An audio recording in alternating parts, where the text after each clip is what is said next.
Okay, we now come to the holometabolous insects, and as all of you know, this is the vast diversity of insects anyway.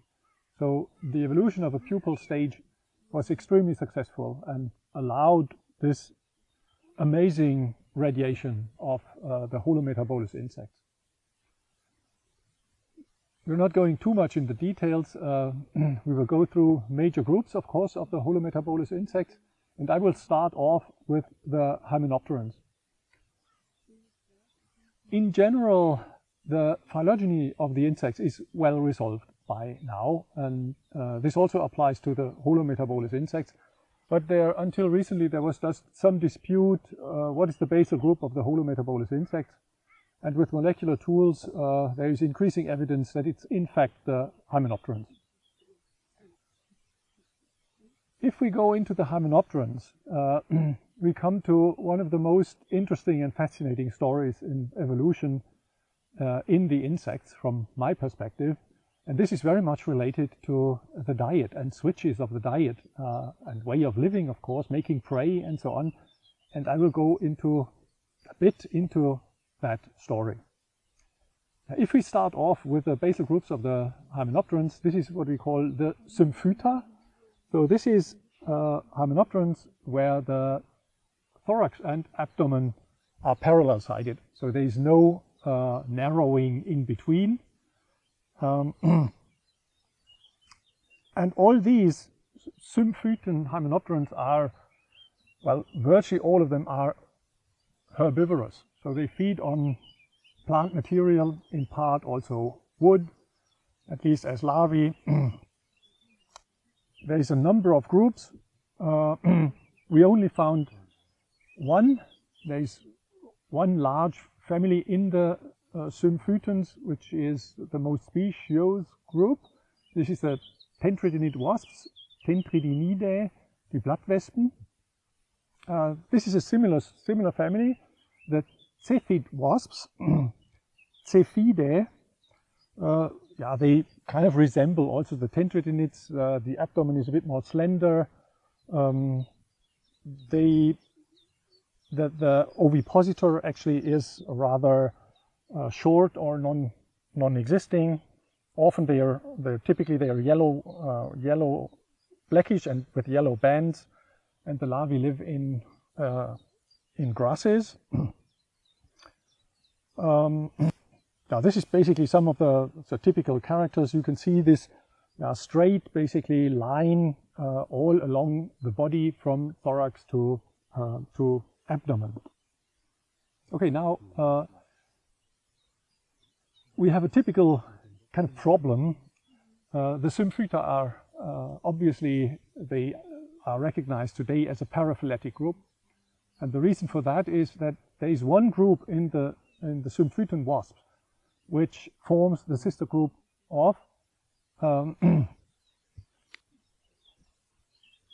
Apocrita wasps. So the wasps which do have a wasp waist, so a narrowing of the, it's actually a narrowing between thorax. It looks as if it's a narrowing between thorax and abdomen, but in fact it's actually the abdomen which is narrowed into the second segment of the abdomen, which forms what is called a petiolus. The first segment of the abdomen is fused with the thorax, and then you have the petiolus, and then it comes the rest of the abdomen, which in hymenopteran is called gasta.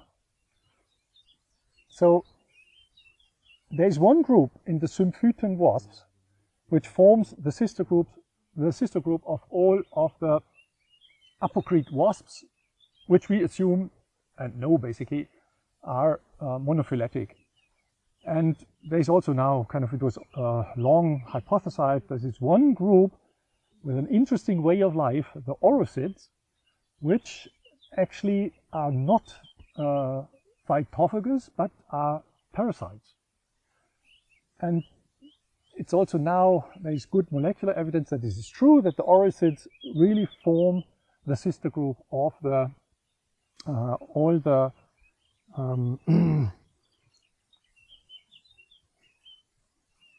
Apocrita hymenopterans.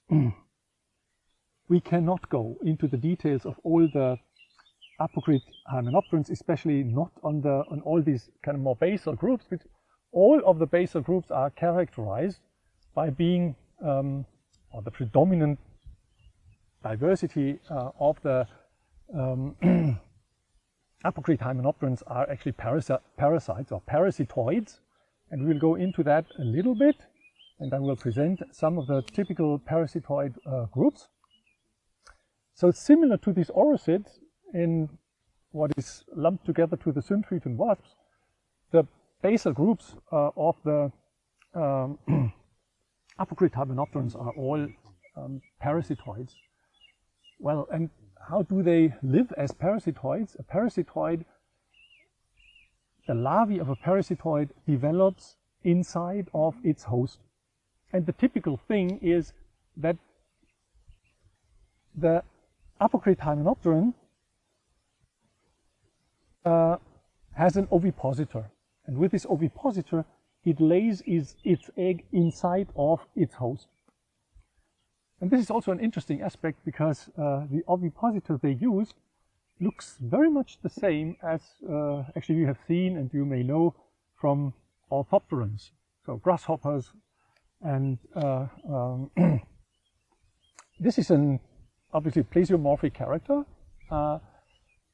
It's present in some of the more early groups in the hemimetabolous insects, but it's also present in the holometabolous insects.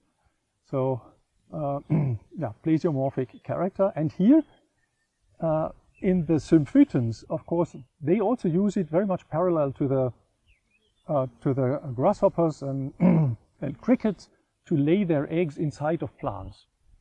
But in the parasitoid groups, they use this orthopteran ovipositor to lay their egg inside of their host. Yeah, and this is something, yeah, quite a large number of these parasitoid groups are doing. An interesting aspect here is that to basically overcome the defense of their host, you typically have to come up with very specific ways to deposit your egg inside.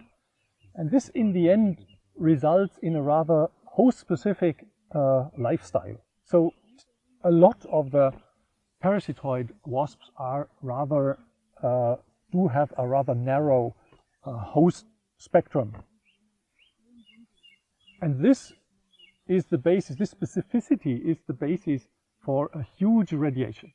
So we find a huge variety of species in these parasitoid wasps. In fact, there is probably about 10,000 in the Central European fauna. So a vast diversity of species in our Central European fauna is actually parasitoid wasps. And by far the most speciose group in the parasitoids is the Ichneumonids. The Ichneumonids, yeah, actually in Germany it's around 3,000 species alone. Huge diversity. Unfortunately, of course, this has the consequence that in the field, very tricky to deal with. And also a tricky thing is that there's no field guides existing anyway. We found one species of the family Ichneumonids, and yeah, you can recognize the family, yeah, by some field characters and diagnostic characters. A typical diagnostic character is that the antennae is very large, very long, and has more than 15 segments or 17 segments. And often Ichneumonids are fairly large and colorful. Then in the wing there is a fusion of two cells building a structure resembling the head of a horse. This can also be seen using a lens. Yeah, so it's not easy, but quite possible to identify the Ichneumonids in the field. Then going deeper, of course, is tricky, and yeah, sometimes you're lucky and you have some guesses. For example, the one we found might well be of the genus Ichneumon. This is also a fairly large species or genus. The rather colorful abdomen is red and black, and there's a segment in the antennae which is white. They parasitize on caterpillars of butterflies, which is very common. Butterflies are a very kind of welcome host of a lot of the Ichneumonids, also braconids.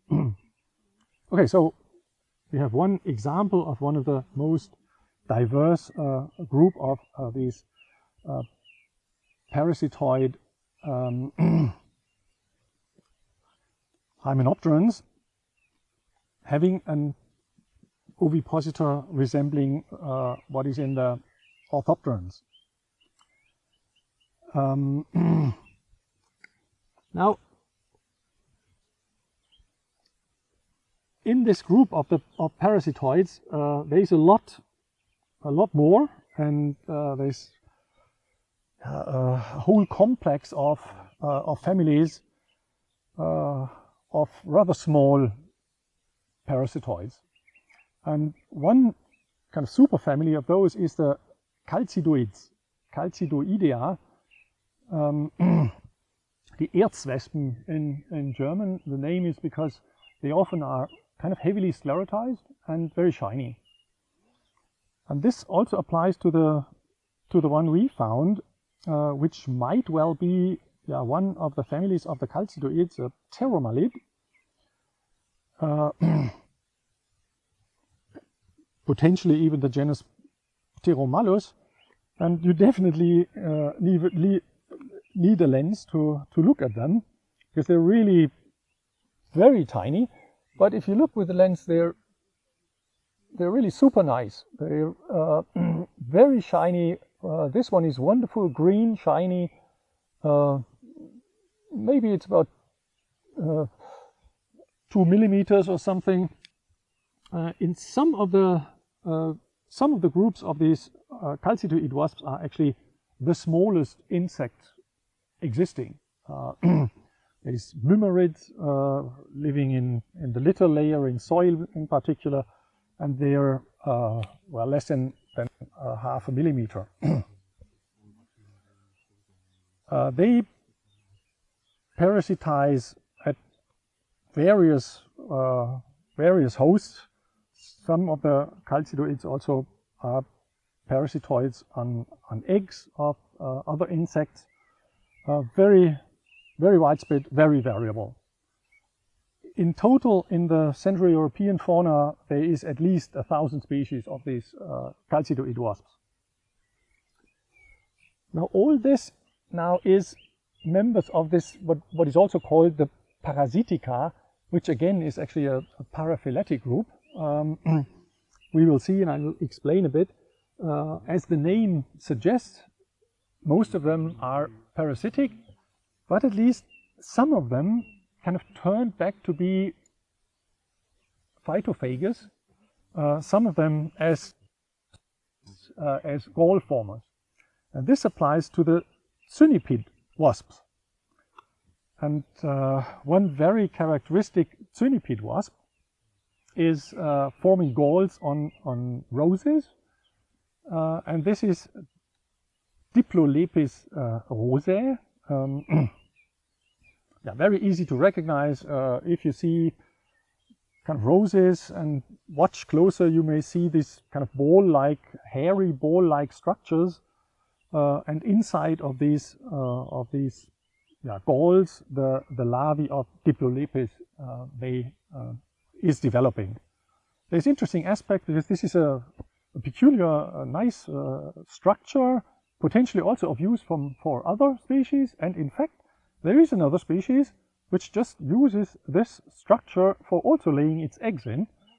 It's also a Cynnipid wasp, as far as I recall, and this is Raguletis species, which are called then inquilins. They just live there and use this structure for also developing.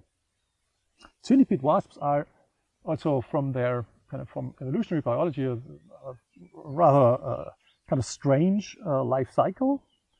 The typical thing is that Cynipid wasps develop with 2 generations a year, one generation being sexual and the other one being parthenogenetic.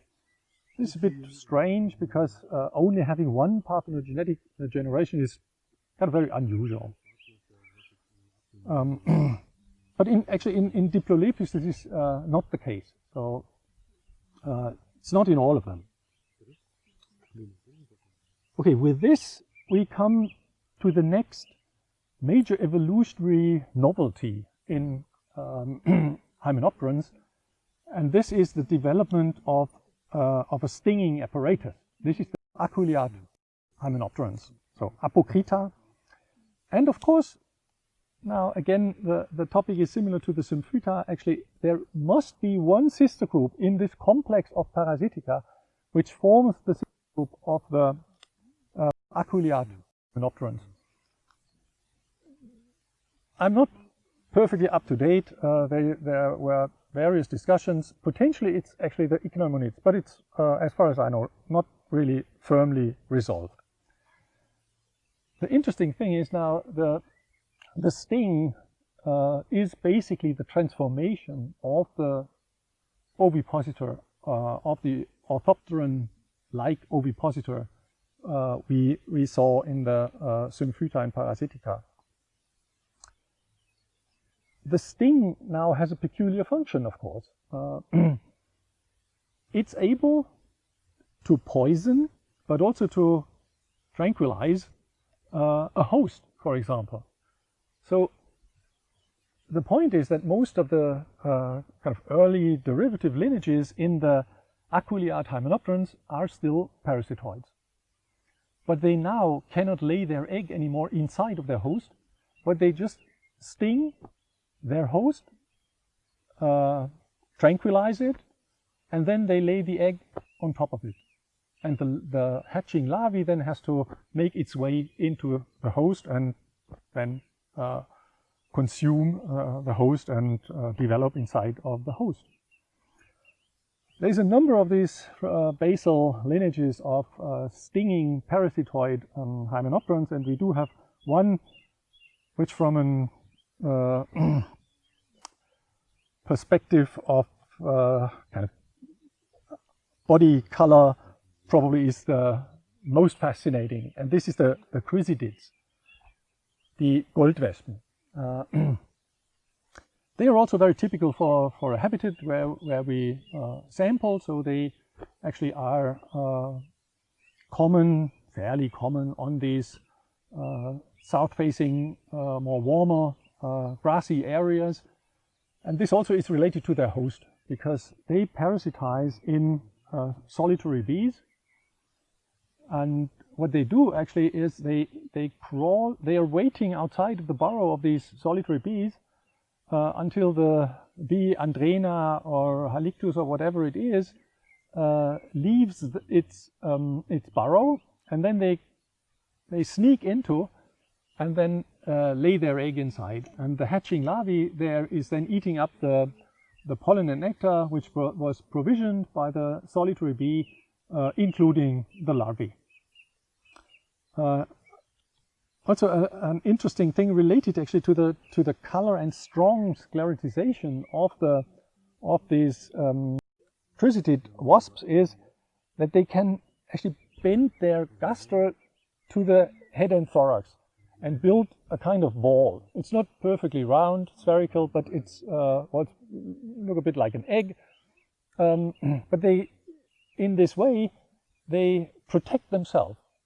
And the point is that if they are encountered by basically their host species being inside of their burrow, the host species will try to actually kill it or remove it. And what the Chrysalids just do, they bend their body, and then the only option the host is having is just pulling it out of the burrow and kind of throwing it away. But the Chrysalid takes that kind of easy and just unbends and is waiting for the host to leave its burrow again, and then will sneak in and parasitize the host. So probably in our case here, it is a species of Chrysis. Potentially it might be Chrysis ignita. This is a species which has a very kind of bluish, greenish thorax and head, and a yellowish red gaster. So really a fantastic coloration. We go on with another group of parasitoid hymenopterans in the aculeate hymenopteran, so having a stinging apparatus, and this is the Sphetzid wasps, the Grabwespen. As said, I can't go here really into some more details. It is a terribly interesting group because we find very nice transitions to sociality, which is of course a kind of fascinating topic in wasps and bees, and also ants we come to in a minute. So the Sphetzid wasps parasitize a wide range of hosts. So they're not really narrow in the host spectrum. They're actually also more a kind of a derived group among these parasitoid lineages in the aculeate hymenopterans, more related to bees actually. You can identify the Sphetzids. A lot of them are yellow-black. There's some diagnostic characters, of course, but they're kind of tricky to identify. You need to look into the tegulae of the wings. So in the field, you may identify them by a kind of a combination of characters. So often they are yellow-black, looking more like typical wasps. The legs are rather short compared to another group of parasitoid hymenopterans, the pompilids, and they are less agile in a way than the pompilids, for example. And of course, they are parasitoids, and you may also encounter them, for example, pulling a host individual. In part, they're also red and black, but the predominant kind of coloration is yellow and black. And this also applies to the one we actually found. This is, it's the genus Cerceris. The German name is Knotenameise, Knotenwespe. And the reason for that is that the segments of the gaster are somewhat roundish, so knot-like in a way. They parasitize actually also on solitary bees, and the peculiar thing now is that they parasitize the host, so they sting the host, and then they pull the host away to a burrow which they previously formed, and then they basically load the host into the burrow, and then they lay their egg there. If there is enough host individuals in there to allow the larvae to develop, they close the burrow and then typically leave it away. But there is interesting stories there, because some species may come back and look after, and may if the larvae run out of nutrition, then they may bring further hosts to ensure the larvae to develop. So Sphetzid wasps is also a very interesting group of parasitoid wasps. And this brings me now to the remaining kind of two lineages in the aculeate hymenopterans. This is the wasp-like hymenopterans and the bee-like hymenopterans, Vespoidea and Apoidea. And we will be, at least with the wasps, we will be very brief. This is a huge group, including the ants. And we actually found, well, we just sampled, I have to say, one specimen or individual of ants, which is very just obvious to recognize. This is we found underneath of the stones in the stony rocky habitat here, where they built their colonies, and we actually found the queen of one of these colonies, which was just about to kind of build their own colony underneath of that little stone. And this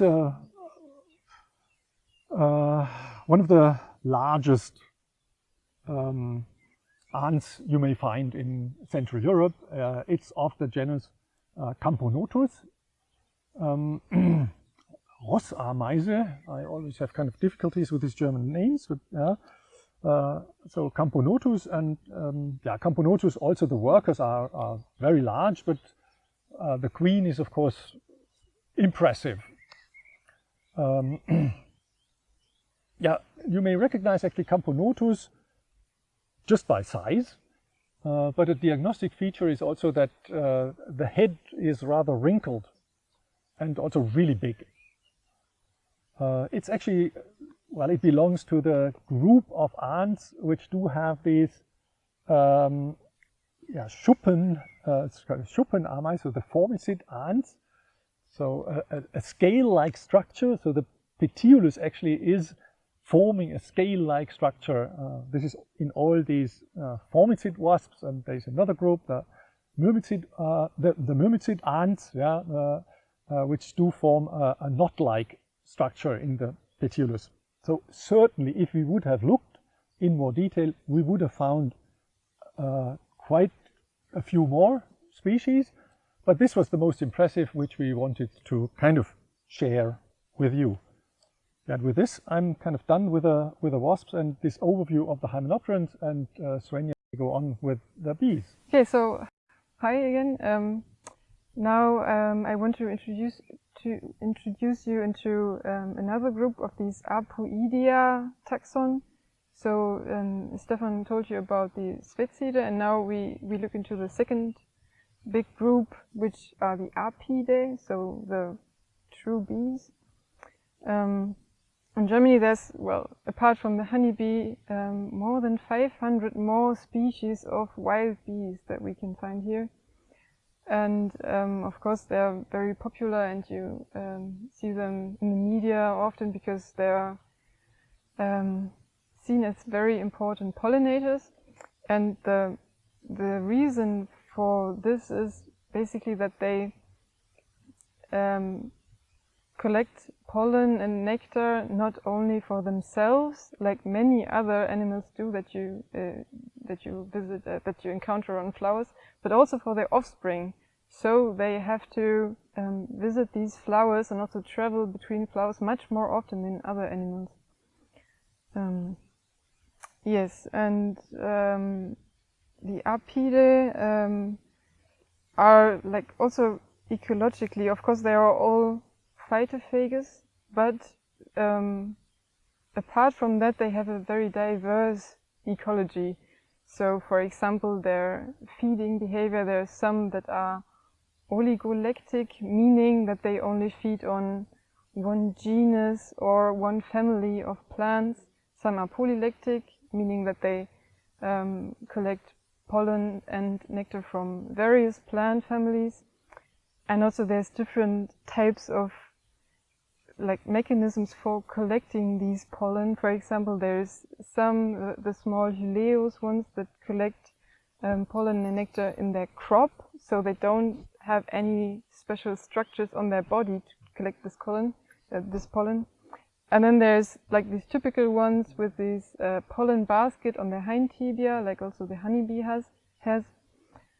This is the majority of species that has these pollen baskets. And then there's also a third type of pollen collecting structure, which is the Bauchbürste, maybe translated as belly brush or something like that. So it consists of long hair on the lower side of the abdomen, where the pollen can be stored.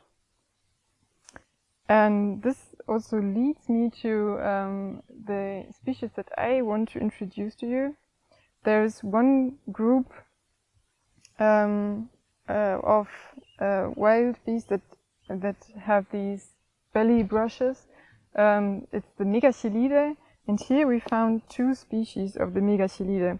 They're also called myrtle and bloodschneiderbienen, and they have a quite peculiar way of making their nests.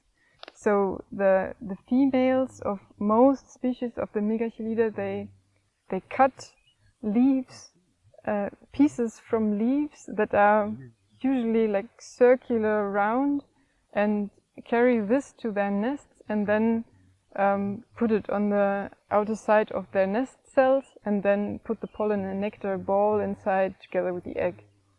And you can maybe sometimes see in your garden a plant, it's often on roses, that the plant leaves have like circular holes, and this is most likely made by these Megachilidae. Yeah, and well, there's lots of species, and they're not too easy to determine in the field, but we may have at least a guess here. So it's the genus Megachile, which you can recognize by they often have a very kind of flat abdomen, and also it's very peculiar in the females that when they collect pollen at the flower, that they lift their abdomen a bit up. It looks really funny, and then you can be sure that you have a Megachile. And here we have a big Megachile, which has an orange and black belly brush, so orange and black long hairs on the lower side of the abdomen. And probably it's Megachile villucbiella, a very common species, large Megachile. But I'm not entirely sure to say this here in the field. And Megachile villucbiella uses different nest sites, so it uses holes in wood that was already made, for example, by beetles, or also some crevices. And also you can often observe this species on the larger holes when you have these nesting helping devices that you can put into your garden. They often go inside this one. Yeah, Megachile villucbiella. And it's oligolactic, or no, that's wrong, it's a polylactic species, so collecting pollen from various plant families. Okay, and then we have a second Megachile species, and this is kind of it's quite special because it's not a common one. It's Megachile pilidens. It's very small for a Megachile, and it has a white belly brush, completely white, the females, and it has narrow white bands on the abdomen. And the males, and what we have here is a male, they have beautifully green eyes, and they're really cute. And they are common here in these habitats where you have these stone quarries like here. So you have to have open surfaces with stone where they make their nest into some crevices in these stony habitats. So it's a rare species, definitely restricted to these special habitats, what we find here, and also thermophilic, so it needs some warmth, more than we have usually here in Central Europe. Yeah, and interestingly, we found also the cuckoo bee that belongs to Megachile pilidens. So in wild bees, you almost all species also have a parasitic counterpart. So there is another bee not collecting pollen, but putting their egg into the nest of the host. And then the host eats or kills the egg or the larvae, not the host, the parasite kills the egg or the larvae and eats these pollen nectar deposition. And of course, these parasites are more rare than the hosts, and this one now is a parasite from the already rare Megachile pilidens, and it's in the genus Coelioxys, Kegelbienen in German, and I think in English it's sharp-tailed bees, and you can recognize the genus Coelioxys very easily because the females have a very pointed end of the abdomen. It looks a bit like a thorn, but it isn't. It's just a pointed end of the abdomen. And the males have a stout end of the abdomen, but with little thorns. It looks very peculiar. And Coelioxys is also not easy to determine in the field, but we have one where I dare to say that I know the species because it's rather small. It's only about 9 millimeters. And this is, I think there's only 2 species in Coelioxys that are that small. And the pointed abdomen of the female is not as pointed as usually in Coelioxys.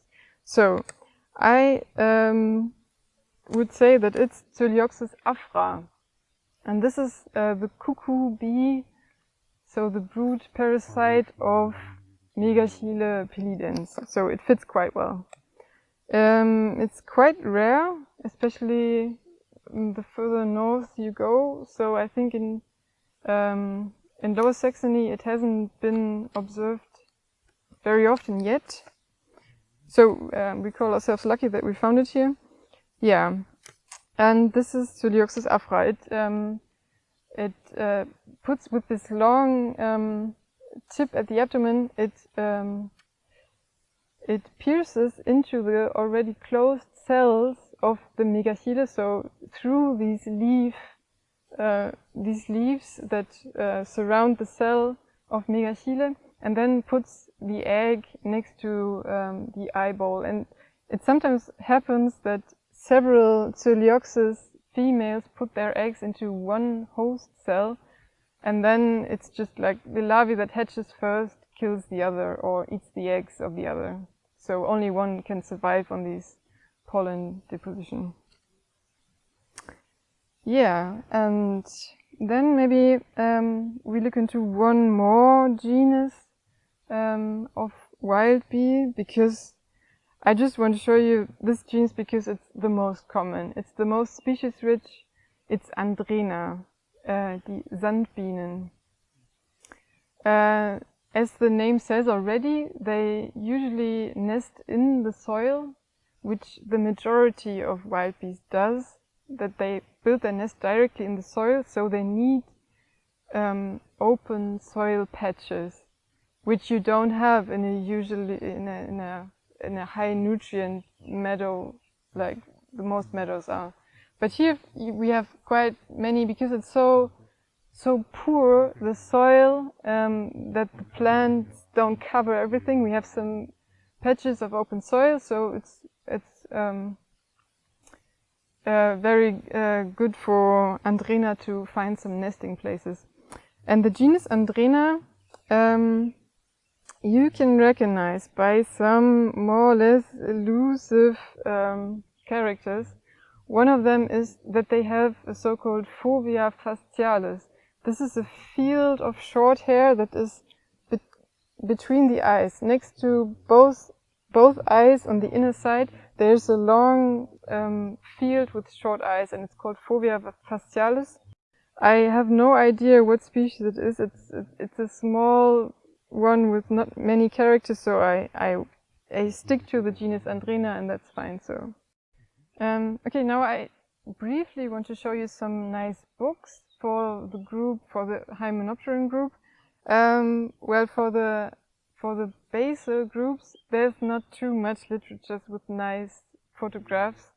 So yeah, it's kind of tricky to identify Ichneumonidae, for example, or Symphytes or so on. But for the more derived groups, the aculeates, there is something. For example, there's this book from Rolf Witt, Wespen. It's only aculeate vesps. So, for example, for Sphizids and Pompilides also, you can identify quite many, and he also always says how many species are in which genera and is it possible to identify them in the field, which I found very helpful. There's good pictures in it, and I think it's the best you can have for wasps. Yeah, Golfwit-Wespen. And then if you want to have an overview about like the Vespoid and Apoid groups, then you might want to have a look into this. I think this is also still available. You can still buy it. It's by Heiko Bellmann, Bienen, Wespen, Ameisen, and it gives you a very broad overview of these groups. Of course, there's not, like, you cannot identify all species of bees or ants with it, but you can read a bit up on what family characteristics are they, and also some nice stories about ecology and where to generally put the hymenopterans you find. So it's nice for an overview, but yeah, maybe in general with these species-rich groups, it's difficult to expect that you can identify everything in the field with these guides. But nice for an overview. Okay, so now we continue with the next group of holometabolous insects. At the basis we now had the hymenopterans, and now we go to a second very basal group of the holometabolans, which are the coleopterans, the beetles. The beetles, as you probably know, they have elytra as an apomorphy, so the first pair of wings is hard and sclerotized and protects the second soft pair of wings that usually is still present under these elytra, and with which they also still can fly, most of them. Yes, they have chewing mouthparts and various feeding habits. And we will start with one group of predatory beetles within the Carabidae, the Laufkäfer. There is sometimes it's a subfamily, sometimes it's an own family, but surely closely related. It's the Cicindelids, the tiger beetles.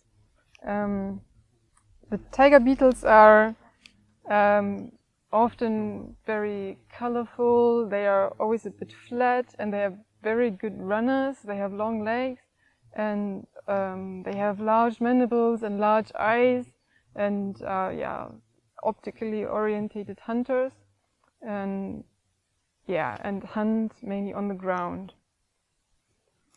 And the tiger beetles, what we found here is not an adult one, but a larvae, which is a very interesting story to tell. These larvae, they make holes in the soil, in sand or also some harder material, and it's a circular hole that you can see. You can often see it in these kind of habitats, and for example on the path where people walk, when there are these circular holes.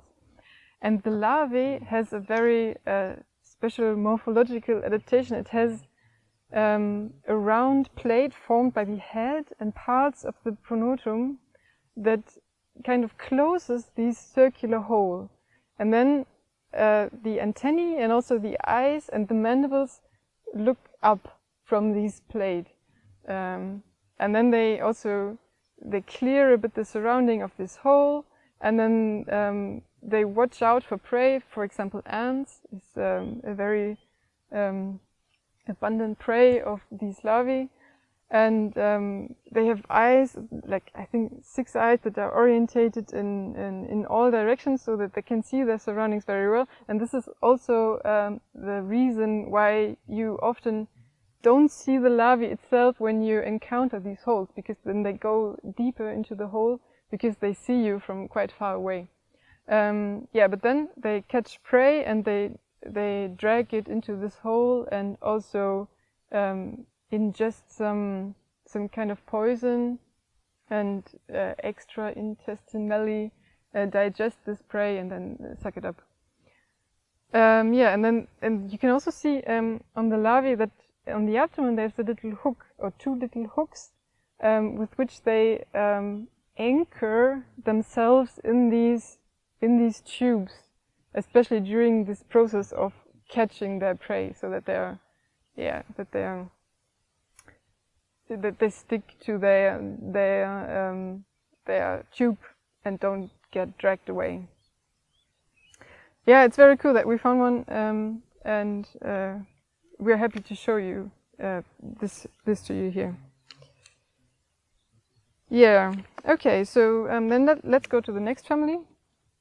This is also a very interesting family. It's the Pteromalidae. Actually, a family you don't encounter often because it's only a handful of species that are in this family, and most of them are occur in southern Europe. Only one species expands its distribution to like Central Europe until around here, and also not that much is known about this family. So the Pteromalidae, closely related to Huhnsberg and Lampyridae, the fireflies. Maybe you know fireflies. And like in the fireflies, or in some fireflies, the females are apterygous. So they lack wings and have a very elusive lifestyle, so that not much is known about these females. And the species we have here is called Pteromalisus fontisbellaceae. So quite a tongue breaker name, but yeah. This is the only species of the family that occurs here, as I said, and it's silvicolous, so it needs some kind of trees, but at the same time it needs warm places. So at the edge of forests, or if you have a shrub or a tree in the middle of one of these southerly exponated slopes, then you might find one of them. The elytra are red and black, and you cannot really mistake it. It's very easy to identify, actually. Yeah, okay, so much to this, and then let's move on to the next family. The next family is the Megachilidae. In English it's the soft-winged flower beetles, and in German it's Zipfelkäfer, I think, yeah. And the name Zipfelkäfer also tells you something about their appearance. Usually the elytra are a bit shorter than the abdomen, so you see at the end a little bit of the abdomen that's not covered by the elytra.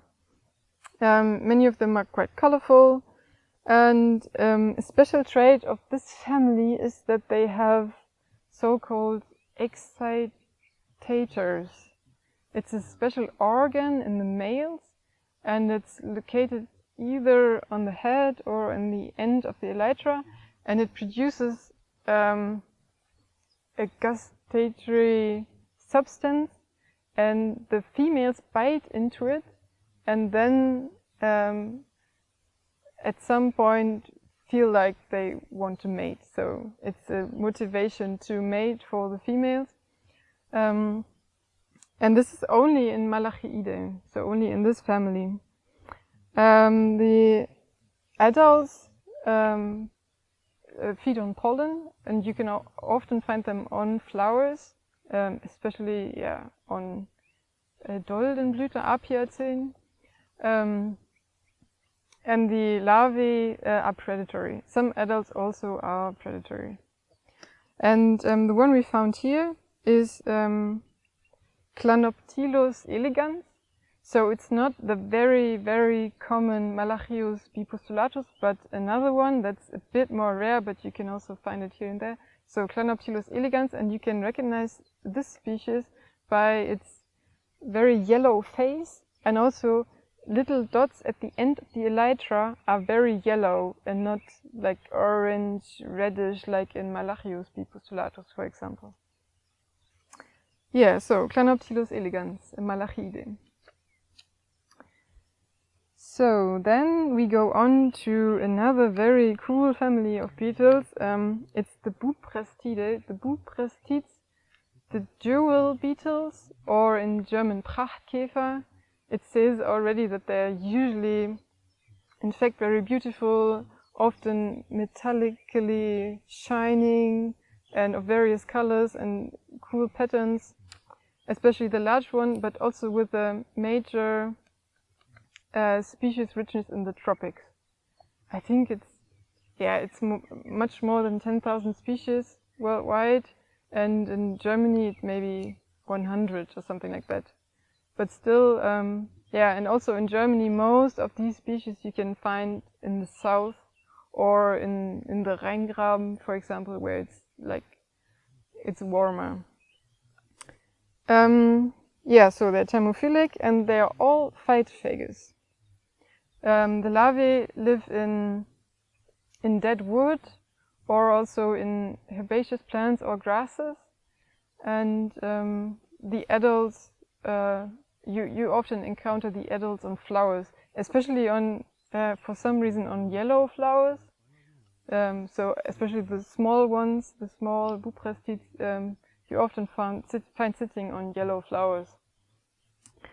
And the species we found here is a quite common one, Antaxia nitidula.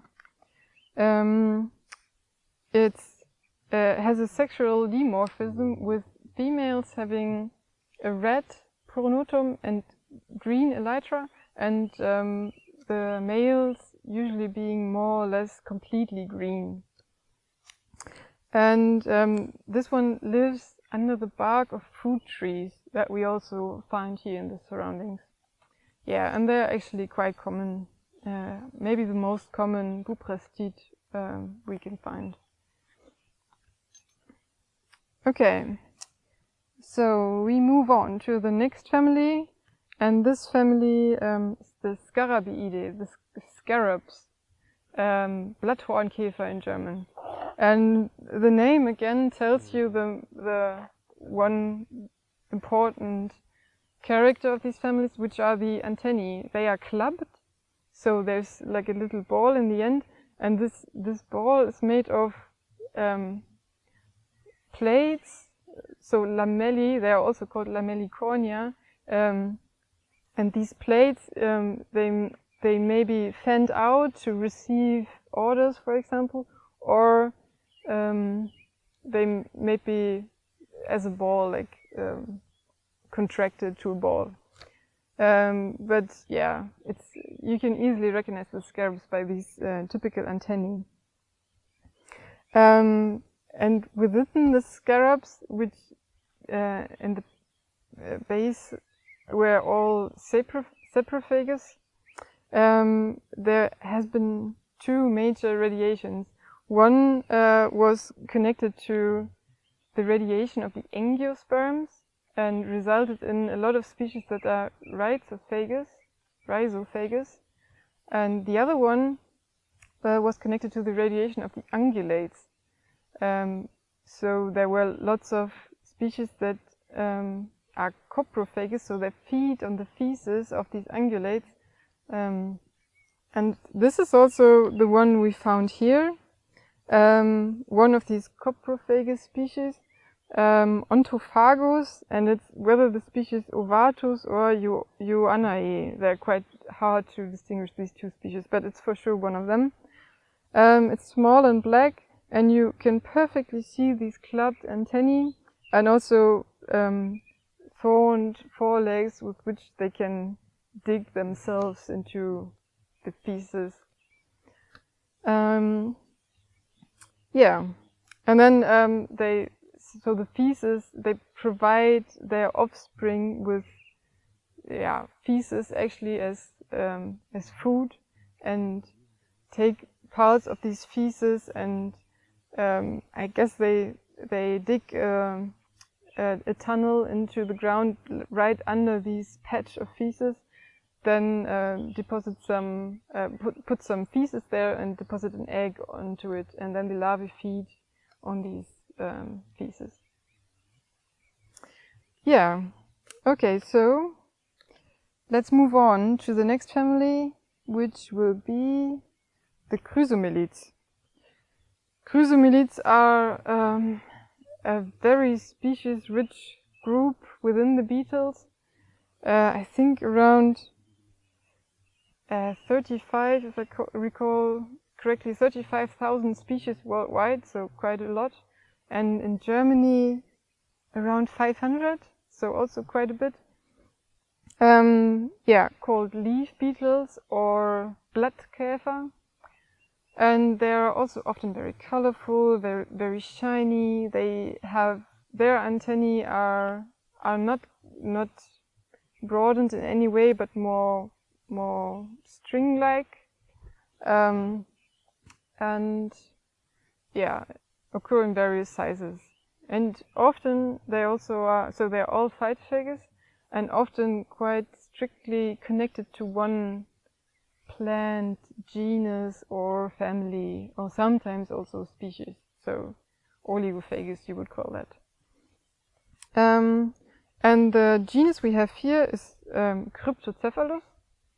The name already indicates how you can recognize this genus, and it is because you cannot really see the head when you look from above. So the head is kind of hidden, Cryptocephalus.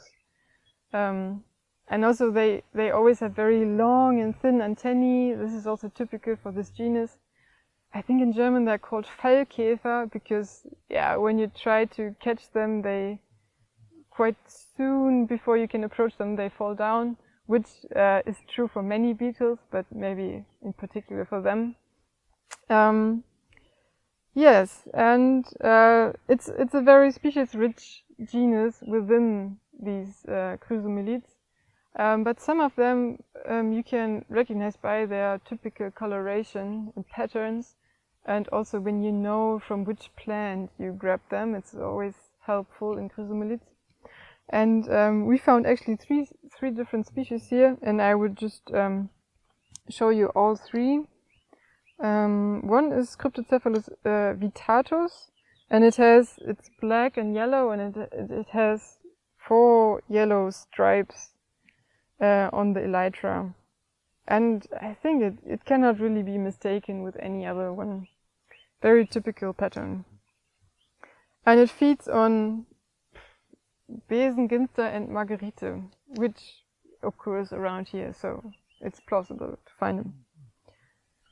Yeah, and the second one is Cryptocephalus morei, also with the typical coloration and pattern. It's black and has orange dots on the sides and on the back. Yeah. And then we have a third one. It's a bit bigger, it's greenish and shining. It's Cryptocephalus sericeus, probably, not entirely sure with the species, but probably Cryptocephalus sericeus. And this feeds on composites, so on, yeah, Asteraceae. Yeah. And yeah, these are the 3 species that we can show you from this genus. Okay, we move forward to the next family of beetles, which will be the Coelioxys.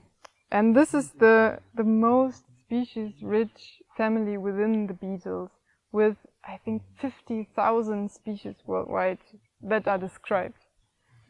Yeah, Coelioxys, Rüsselkäfer or weevils, they all have more or less this pronounced head, produced head, so some kind of proboscis, which in some species is quite broad and short, and in some species it's spectacularly long, and it looks, yeah, it looks fancy. And also the antennae are a good character to recognize Coelioxys. They always there's always an edge in it. So the first segment is very long, and then you have the following segments pointing in another direction. It looks a bit like an ant antennae, actually. And we are so lucky that we found one of these Coelioxys with this extraordinary long and thin proboscis, which is the genus Coelio.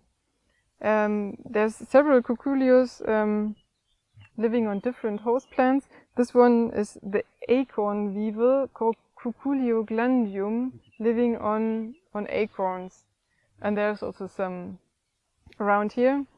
And yeah, it really looks cool, and it works like this, that the female makes a hole in a young and still soft acorn with this long proboscis, and then it puts an egg inside, and then the larvae feeds inside this still developing acorn, and at some point before the acorn matures, it drops down, and the larvae leaves the acorn and pupates in the soil, and then stays there, I think also for several years, and hatches, and yeah. Yeah, so I think a very beautiful animal. I like them very much, and they're really cool to take pictures of. Yeah, so Cuculioglandium. Okay, and then we move forward to another Cuculionid. This one is like, it's the perfect example for where does all the species richness come from. It's mainly these small Cuculionids that are very closely related to a special host plant. And this is also this specimen that we found here. It's very beautiful. It's reddish. I cannot tell you the species. I can only say it belongs certainly to the family Cuculionidae. Yeah, but so there's very, very many of these small ones with various coloration and various host plants. Yeah. Okay. And then we move on to another family, which is kind of closely related to the Cuculionids. It's the Atellabidae, the leaf-rolling beetles, and the name Blattroller in German. The name indicates their ecology. They cut leaves in a way that they can afterwards fold them to a roll, to a cylindrical roll, and then they put an egg inside this roll, and also the larvae then develops inside this roll and feeds on the plant material that forms this roll, and then later on hatches from this. And this one is Apoderus coruli, and the name coruli already indicates that this uses leaves of hazel. And you might also observe this, maybe also in your garden, when you see these rolled leaves. It might be Apoderus coruli being responsible for that. Besides this kind of interesting ecology, it's a very cool, beautiful beetle that looks very peculiar, and also there's lots of these beetles within this family that look even more fancy in the tropics. But also ours is quite cool. It has red elytra and pronotum and a black head. It's very shiny, and the head is it protrudes a bit. It looks strange. You will see. And it cannot be mistaken with any other species, so you can identify Apoderus coruli right away. Yeah, that's what I wanted to tell you about the beetles. Maybe I finish with another hint on cool literature. So for beetles, actually the only real field guide that there is this one. It's the Kosmos Käferführer by Harde and Severa, and it comprises quite many species, although this is quite a task for beetles because they're so species rich. But still, yeah, there's a lot you can find in here. It's plates with drawings, quite accurate drawings, sometimes not perfect coloration, but yeah, the drawings are fine. And it includes, of course, not all species, but this is also quite a task for beetles because they're so amazingly species rich also in Germany. But it might give you an idea. And what I also like very much about the book is that it always tells you how many species are there in one genus or in one family. So it helps you to guess how likely it is that the species you have actually is the one that is shown here in the plates. Yeah, and I think it's still available, so you can still buy it.